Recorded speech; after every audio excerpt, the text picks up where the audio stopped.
Chère Guyancourtoise, chère Guyancourtois, le président de la République a pris la parole mercredi pour annoncer une nouvelle phase de lutte contre l'épidémie.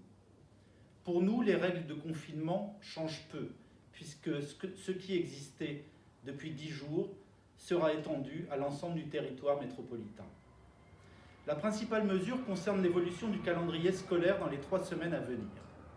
Une première semaine d'enseignement à distance, suivie de 2 semaines de vacances, avec une rentrée prévue le 26 avril au lieu du 3 mai. Si je n'interviens que maintenant, c'est qu'une fois de plus, nous avons découvert ces annonces en même temps que vous, et qu'il nous a fallu attendre 3 jours de plus pour avoir l'ensemble des précisions dans un décret paru ce samedi. De nombreuses questions demeuraient sur les publics prioritaires, sur les centres de loisirs ou les équipements sportifs.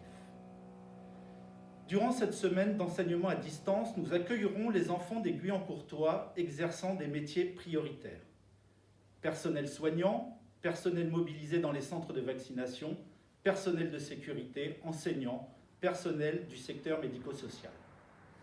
Et tout cela est bien normal, tant leur mobilisation est forte dans le contexte actuel du rebond épidémique.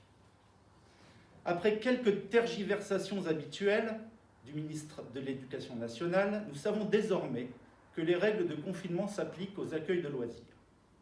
Là aussi, nous accueillerons les enfants des personnes exerçant des métiers prioritaires. Il en sera de même pour les crèches durant les 3 semaines. Bien sûr, les prestations non fournies ne seront pas facturées aux familles. Grâce au professionnalisme des agents municipaux, nous savons nous adapter rapidement à ces nouvelles annonces. Il n'y aura donc pas de difficulté de ce côté-là. J'ai également convoqué une séance extraordinaire de notre CCAS pour conduire des actions de solidarité nouvelles. Elles seront destinées aux Guyancourtois en difficulté, étudiants, familles, seniors. Car je sais que la crise sanitaire fragilise d'abord les plus vulnérables d'entre nous. À Guyancourt, nous sommes donc pleinement mobilisés. Mais ce qui me paraît essentiel aujourd'hui, c'est d'anticiper la rentrée du 26 avril.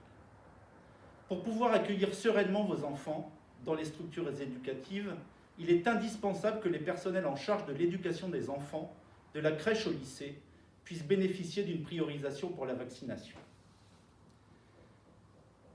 J'ai déjà pris position sur ce sujet auprès de mes collègues, mais aussi de l'État et du président Macron.